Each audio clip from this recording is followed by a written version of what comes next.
Well, I didn't talk about boats being towed to France. I talked about boats being towed to Indonesia, pointing out that in the end was the way the Australians sorted it out. Look, I want to make it very, very clear that the absolute, if everything else was to fail, we would tow the boats back to France, which the last time I looked was a relatively civilised and safe country.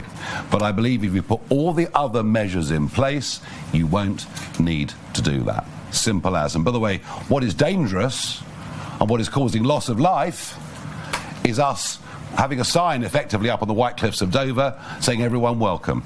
To our knowledge, there are 18 that have died so far this year. Nearly 50 died last year. But that wouldn't be a British boat or ship getting involved in trying to turn that boat around. That's my point. Well, I do not think, I tell you what, I really, really, really don't think that after 800 million quid that the French Navy should be escorting boats to the 12-mile line in the way that they currently are. Natasha Clark, LBC. Hi, Mr. Farage. You said today that police need to be able to release as much information as possible about those potential offenders. So are you saying that they should, the police, in all cases, release the names, addresses and immigration status of people after they have been charged with an offence? Your critics will, of course, say that this is going to inflame community tensions. This could cause unrest on our streets. We are already seeing a very precarious situation. Is that not just going to make things far, far worse? Thank you. What caused unrest on our streets after Southport last year was us not being told the status of the attacker. That led to crazy conspiracy theories spreading online. So look, I've made it perfectly clear through this press conference, and George understands this absolutely as well.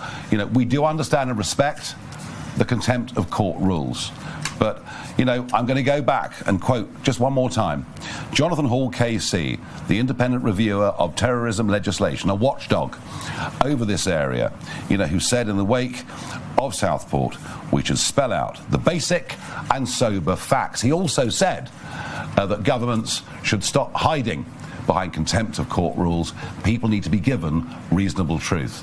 And, we might not like the truth, or we can accept the truth.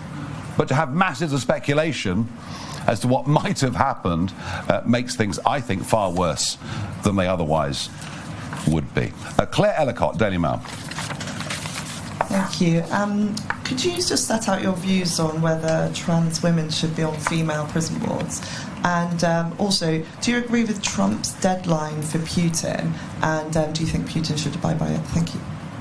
Well, I think Donald Trump believed that his negotiating skills would enable him to get Mr. Putin to the table and strike a reasonable deal. Since that time, Putin has showed how completely, wholly unreasonable he is in every single way. So we'll see what happens with those negotiations. Well, when it comes to trans women in prisons, isn't it interesting that we run our country with people who become ministers, who generally have absolutely no idea of the subject matter that they're talking about. I've personally never worked in a prison, so I can't answer it, but I think you'll find that the answer that you'll get from somebody who has worked in prisons at the highest possible level is, I think basically it's about risk assessment, isn't it?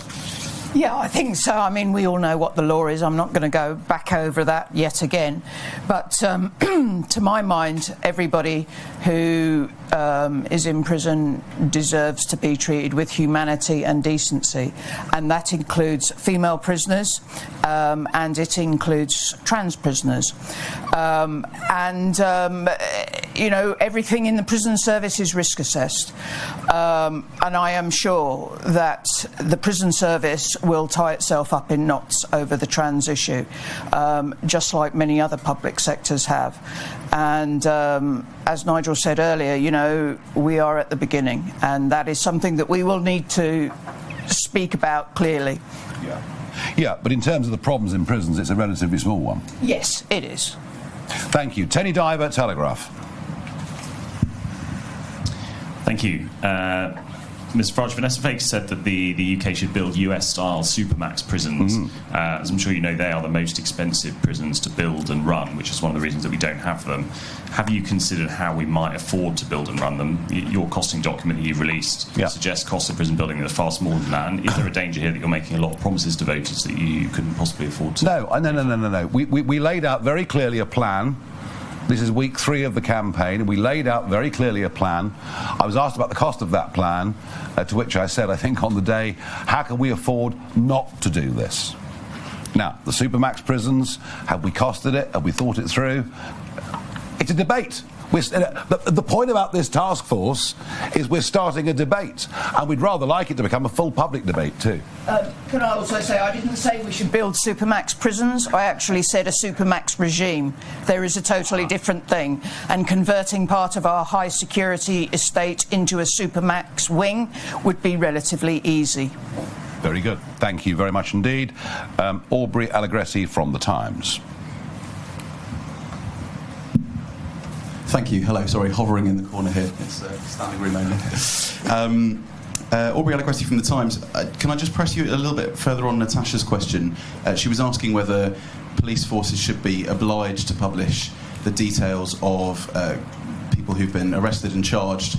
I think you were basically suggesting that you thought that was right, but can I just get your confirmation that you definitely think... Yes, I absolutely think that they should, and I think, particularly given there's a pretty febrile atmosphere around these areas, particularly sexual assaults and rapes, you know, where the temperature on this debate has risen significantly. Yes, I do believe they should. Thank you for that clarity. Can I just ask one more as well? Go on then. Thank you. You said that you wanted to detain all small base arrivals. Yeah. Where are you planning to put them? We're going to have to use military bases. We're going to have to move very, very quickly to do it. Believe me, we're not going to have this problem. Once people know that it's not a free trip coming into the United Kingdom, they will stop coming, and they'll stop coming within a fortnight. Right, Caitlin Doherty from PA.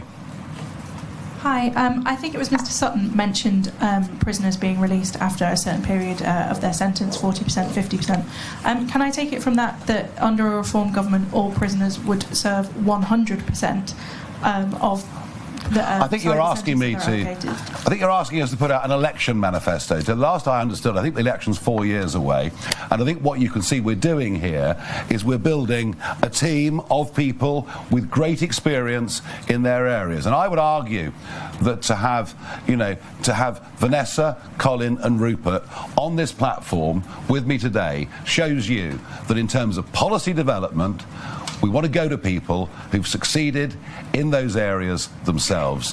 And you never know, we may even have ministers in the next government who have never been politicians in their lives but know the subject matter about which they speak. Does Reform currently have a policy about whether prisoners will be able to serve any of their sentence on licence? Well, we basically think people should serve their sentences, yes, otherwise what's the point of the whole thing? Right, let's go to Christian Calgie, Express. Morning. Vanessa has said this morning that we need to be better with rehabilitation, but you've said that you'd send violent offenders to El Salvador who have a very different approach to... nice try, but go on, keep I going. just wanted to get a broad... Do enjoy yourself. Philosophical view. Are you carrot or stick when it comes to prisoners? And Vanessa, I wondered, obviously we're at the start of, as Nigel keeps saying, a policy review process, but could you talk a bit about the issue of Islamist influences within prisons and how big an issue that is and how you might start to deal with that? OK, Christian, perhaps you weren't at the last press conference. You missed it. Well, there you are then.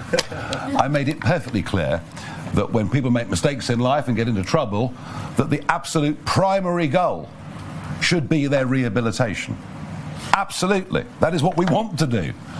We don't want people repeat offending and finishing up in prison, for the bulk of their adult lives. So actually, it's both a carrot and stick, isn't it? It's to show first-time offenders that there is a better life, there is a better way. If we were able to perhaps encourage people, inspire people to learn new skills, but there comes a point, and I think Vanessa made that clear, where sometimes with people you can't, and society needs to be protected from them. Vanessa, would you talk about